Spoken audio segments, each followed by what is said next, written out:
ब्रह्मा जी से नारद ने प्रश्न किया, आपने इस संसार में सबसे अद्भुत वस्तु क्या बनाई है? ब्रह्मा जी ने कहा, मूर्खों के क्रियाकलाप बड़े अजीब होते हैं। साहब कह रहे, ना कुछ कहा न बाकी राखा। हाँ, 4 माह जिम बरसे मेहा एतत् शब्द कथा विधेया। 4 महीने बरसात होने पर जितनी बूंदें गिरती हैं, इतने शब्द तो मैं विधेय तत्व पर बोला हूं। आइए देखिए मूर्खों के लक्षण साहब कह रहे हैं। जिस माता के उदर से जन्म लिया उस माता का विरोध करे और स्त्री को प्यार करे, सर्व परिवार को छोड़ दे, केवल स्त्री के वश होकर अपने अंतर्गुप्त बातों को उससे कहे, उसे मूर्ख जानना।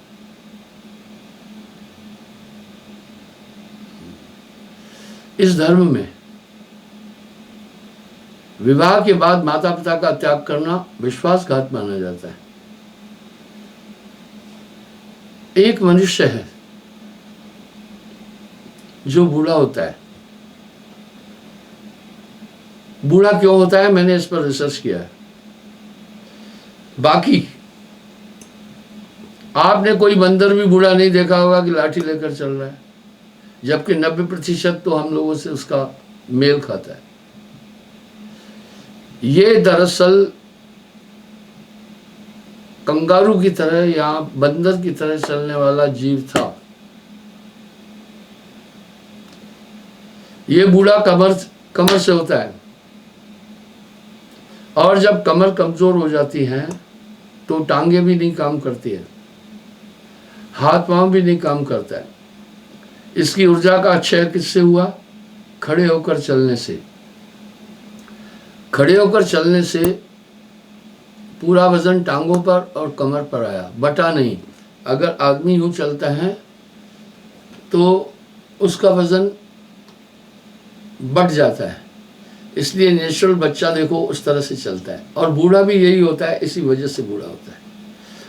माँ बाप जब बूढ़े हो जाते हैं तो वो सोचते हैं बेटा मेरा आश्रय बनेगा, और बेटा ब्याह करने के बाद माता पिता का त्याग करके अपनी स्त्री को लेकर जा रहा है। ये विश्वासघात है।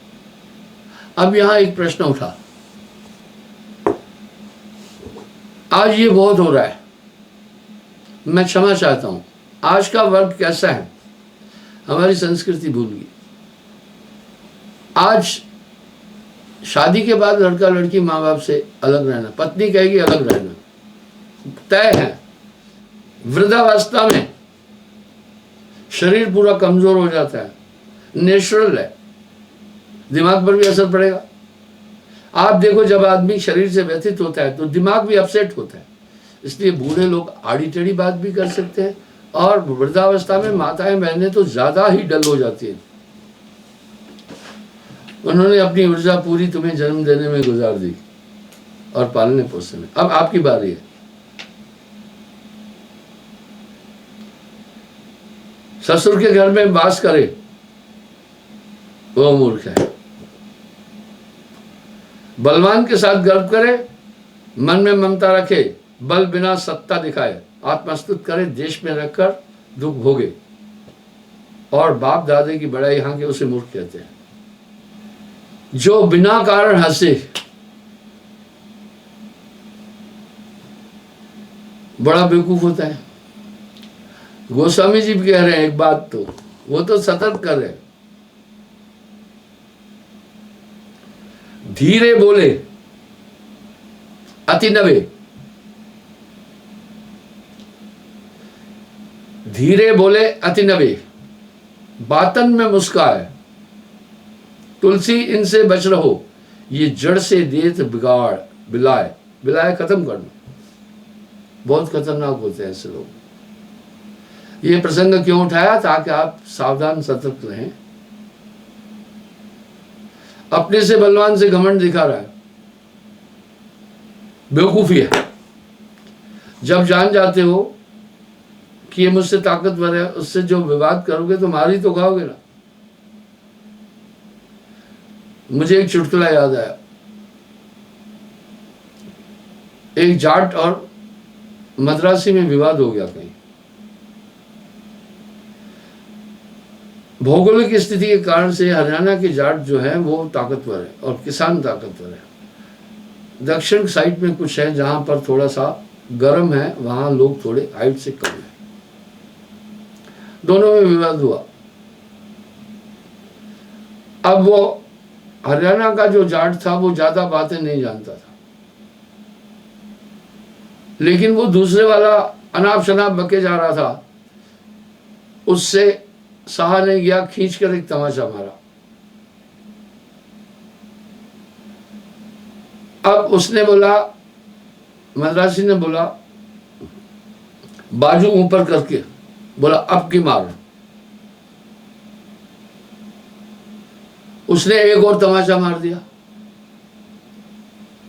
तहमत ऊंची करके शर्ट उतार कर कहा अब की मार, फिर बताता हूं।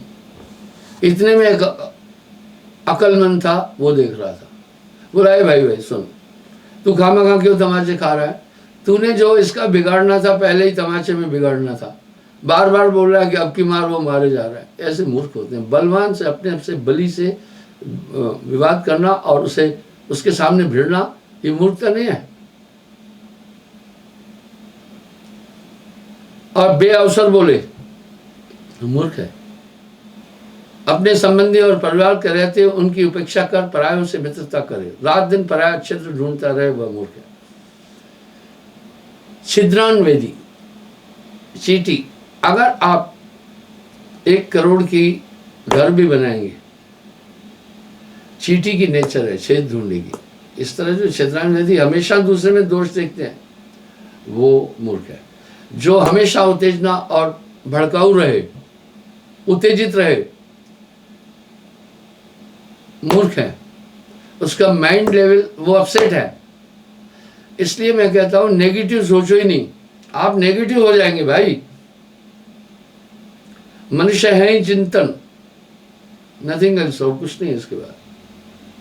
इसलिए हमेशा अपनी सोच ऊंची रखो, हमेशा किसी की निंदा नहीं करो, हमेशा एक ही चीज को, नेगेटिव चीज को अपने हृदय में स्थान मत दो। वो मूर्ख है। जो बहुत लोगों के बीच में बैठे सोए, मूर्ख है। मैं आपको उदाहरण देता हूं। एक, मैं एथेंस से जर्मन आ रहा था, बाई एयर यात्रा थी। तो मेरी सीट जो थी वो कॉर्नर सीट थी, यानी बेअवसर ऐसे नहीं सोना है। तो वहां के लोग बड़े चालाक हैं। हमारे यहाँ जहाज में 3 सीटें हैं, ठीक है, हर जगह होती है। वो उनकी सीटें भी छोटी है और गैप भी छोटा है। इस तरह से वो 6 सीटें बढ़ाए हैं उस सेम प्लेन में। मेरी विंडो सीट थी और बीच में एक लड़की बैठी थी, उसके बाद कोई उसकी सहेली थी या कोई थी था। लड़की कंप्यूटर पर काम कर रही थी, लैपटॉप पर। थोड़ी देर में वो थक गई, वो सो गई। अब सीट कम थी। जब वो सो गई, उसका सर मेरे कंधे पर आ गया। अब मैंने दिल में सोचा चलो कोई बात नहीं, अब ये सो गई है, कम उम्र की थी, सोने दो। उसका मुंह यूं खुल गया, आप माने लार गिरने लगी। थोड़ी देर में एयर होस्टेस आई कुछ सप्लाई करने के लिए, तो उसको कहीं उसका डिमांड था कुछ, उसने कहा, उसको जगा दिया। तो उसने लाल लूट देखी, मुझे कहा सॉरी, सो सॉरी। यानी आप पब्लिक के बीच में ऐसे बैठ कर के न सोएं। कभी कभी जहाजों में दिक्कत आती है। मैं बड़ी यात्राएं करता हूँ, मैं मिडिल सीट कभी नहीं लेता हूँ। संयोग से एक हेल्दी लेडी थी, वो विंडो सीट पर थी, और एक हेल्दी आदमी था, वो आयल सीट पर था, मैं सेंटर में था। आप मानेंगे, लेडी का कंधा मेरे यहां तक आया, हेल्दी थी। बंदे का कंधा भी यहां तक आया, बस मैं गर्दन मेरी तरफ फ्री थी। तो जहाँ लोग बैठे हो वहाँ नहीं सोना चाहिए। कुछ भी तो हो सकता है ना। मान अपमान की जिसे समझ न हो, जिसका ध्यान हमेशा व्यसनों के वश में पड़ा हो, उसे मूर्ख समझना। मूर्खों के कोई पर नहीं होते हैं, मूर्ख वैसे ही समझ में आ जाते हैं उनकी क्रियाओं से। जो परिवार और स्त्रियों के बीच में वक्ता बने और बाहर शर्माए, भयभीत होकर मुख नहीं खोले, वो भी मूर्ख है। सात्विक और सरल हृदय के जीवों से छल कपट करे, अपने से श्रेष्ठ के साथ स्नेह करने जाए और किसी का उपदेश माने नहीं, उसे मूर्ख मानना। एकदम विषयी और निर्लज होकर मर्यादा से बाहर कार्य करता फिरे, रोगी होने पर भी औषध न ग्रहण करे, वो मूर्ख है।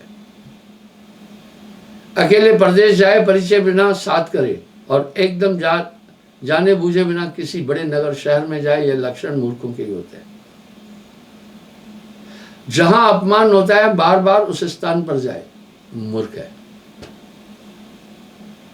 आवत ही हर्षे नहीं, नैनन नहीं स्नेह, तुलसी वहां न जाइए जो कंचन बरसे में है। जहां स्नेह नहीं है वहां जाने से क्या फायदा, चाहे सोना बरस लाओ।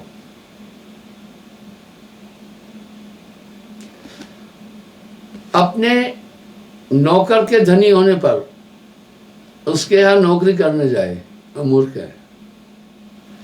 जो अपराध से अधिक दंड दे किसी को, मान लो अपराध है तमाचे का और लाठियां मारे, वो मूर्ख है। घर में अपनी बहादुरी प्रकट करे और बाहर गरीब बनकर घूमे, ये मूर्ख है। परिस्त्री के साथ संभाषण एकांत में बैठकर करे, मार्ग चलते हुए खाए, ये मूर्ख है। हो सकता है कि इन चीजों से आदमी सतर्क होकर बचने का प्रयास करे। किए हुए उपकार को नहीं माने, उपकार को अपकार में बदले, अपना थोड़ा किया हुआ बताए, ऐसे कृतघ्नि को बुद्धिमान मूर्ख कहते हैं। आओ, कृतघ्नि नहीं होना। मुझे एक वृतांत याद आया। एक शेर के पैर में कांटा लगा था, बहुत परेशान था। एक लकड़हारे ने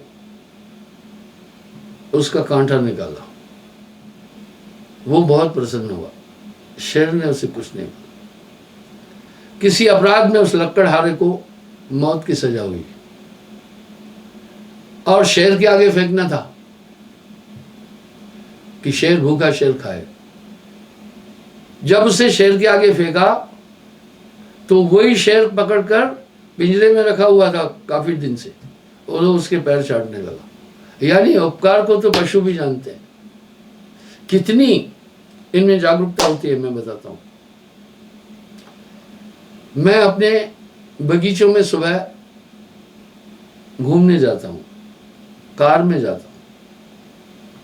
रास्ते में एक गरीब का घर है, वहां कुतिया के 2 पिल्लू हैं, छोटे हैं। उनको मैं बर्फी का पीस देता हूं, एक एक, और छोटे हैं। उसमें एक तगड़ा है, एक थोड़ा दुर्बल है। तो तगड़ा पहले अपना खाकर दुर्बल का भी खाना चाहता है, दोनों लड़ते हैं। इसलिए मैं दोनों को अलग अलग दिशा में करके देता हूं। कितने इंटेलिजेंट है। बहुत गाड़ियां जाती है उस रास्ते से, कभी बाहर नहीं आएंगे। मेरी गाड़ी का हॉर्न सुनने के साथ वो बाहर निकल आते। तो हिता नत पशु पक्षी जाना। मुझे एक वृतांत और याद आ गया। एक बार एक चूहे को शेर ने पंजे में पकड़ा। चूहे ने कहा, भाई शेर मुझे छोड़ो, मैं तुम्हें वक्त पर काम आऊंगा।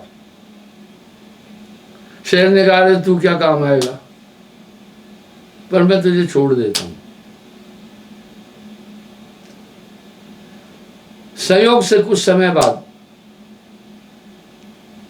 शिकारी ने जाल, मजबूत जाल डाली रस्से की, जिसमें शेर को पकड़ लिया। वही चूहा आया, जाल काटी। यहां साहब एक शब्द कह रहे हैं और उसे मुक्त कर दिया। कबीर तिनके को ना निंदिए। हाँ, आप किसी से बैर नहीं करना, बैर तो बहुत बुरी चीज है, चाहे बलवान है चाहे कमजोर है। कबीर तिनखान अनिंदिए, कभों उड़ जब आंख में पड़े तो पीड़ घड़े नहीं देव। वाह, अगर वो भी उठ करके आंख में पड़ा तो इतनी तकलीफ दे देगा कि पूछो मत, किसी को कम नहीं आंकना। लुचाई लफंगई, लबारपना, कुकर्म, कुटिलता, बेगर्जीपन और मलिनता मूर्ख का लक्षण है। आप काफी लोग देखते हैं जो अपने हाथ पांव साफ नहीं कर सकते, अपने जिस्म को साफ नहीं कर सकता, मूर्ख है। वाह क्या बात है, मूर्ख है। जो अपने सहोदर भाई या बहन को कहते, सहोदर एक ही पेट से पैदा होने वाले, तीखी बात करे और दुर्व्यवहार करे, सुख और शांति का शब्द न बोले और नीच जनों की अस्तुत करे, वह मूर्ख है। गुंडों की बड़ाई करे,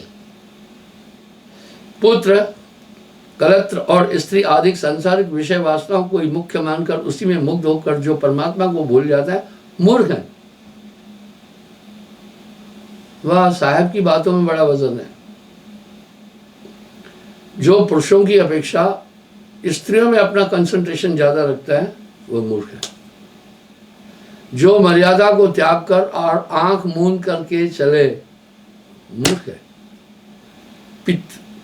पितृ, गुरुदेव, माता पिता, भ्राता, गुरु भाई, बड़ी बहन, चाची, गुरुपत्नी, गुरु बहन और स्वामी आदि गुरुजनों का द्रोह करे, वो मूर्ख है। गंभीरता को छोड़कर बोले, आदर बिना बोले, बिना पूछे बोले, निंदे वस्तुओं को अंगीकार कर मार्ग छोड़कर चले, कुकर्मी मित्र करे, वह मूर्ख है। वो मूर्ख। दूसरों को दुखी देकर हंसे, सुख माने और दूसरों की अस्तुत करे, वो मूर्ख है। साहब ने एक शब्द बड़ा प्यारा बोला है, अहम अग्नि निस्दिन जले, गुर से चाहे मान, उसको यम देवता न्योता दिया होए मेहर मेहमान। मैं आपको एक बात बताता हूं, मैंने ये बात कई बार बोली है, गुरुजनों से मान नहीं चाहना। मैं 3 लोगों से सावधान रहता हूं, वो बहुत नुकसान पहुंचाते हैं, उनसे सावधान रहना जरूरी है। पहला तो चोर, बहुत क्षति पहुंचाते हैं। बंबई से एक प्रोफेसर लेडी मेरे पास आती थी, हस्बैंड भी बहुत बड़ी पोस्ट पर। वो भोपाल आती थी, 1-2 महीने में ज़रूर आती थी। उसका हस्बैंड कहता था कुछ नहीं है, ये सब बातें आबे बाबाओं का काम आप देख रही है, लेकिन उसकी बड़ी आस्था थी, बड़ी प्रोफेसर थी, पढ़ी लिखी थी, वो समझ रही थी आइडियोलॉजी को। एक दिन जब वो मेरा प्रोग्राम सुनने के बाद सुबह जाने वाली थी, तो उसने मुझे कहा, गुरुजी मेरे 2 तोले का हार किसी ने सोते में उतार दिया। ये महात्माओं के लिंगों में, यानी महात्माओं का जहाँ स्त्रियों का कि लिंग कहते हैं जहाँ पर रहना होता है, जहाँ उठना बैठना होता है, वहां पर चोरी हुई। आचार्य होने के नाते मेरा कर्तव्य है इन सब चीज़ों से सावधान करना, लोगों को, उनको सुरक्षा देना। मैंने कहा आप चिंता नहीं करो, मैं आपको सोने की चैन दे दूंगा। उसने कहा गुरुदेव चैन की बात नहीं है, मेरे पतिदेव ने ये चैन मुझे जन्मदिन पर बधाई में दी थी, जब मेरे गले में ये चैन नहीं देखेगा तो पूछेगा, और मैं झूठ नहीं बोल सकती, आपकी आज्ञा है। तब उसकी बात सत्य स्थापित होगी, बोलेगी देखो ना वहां क्या होता है, देखा चोर कितनी मेरी क्षति पहुंचाया।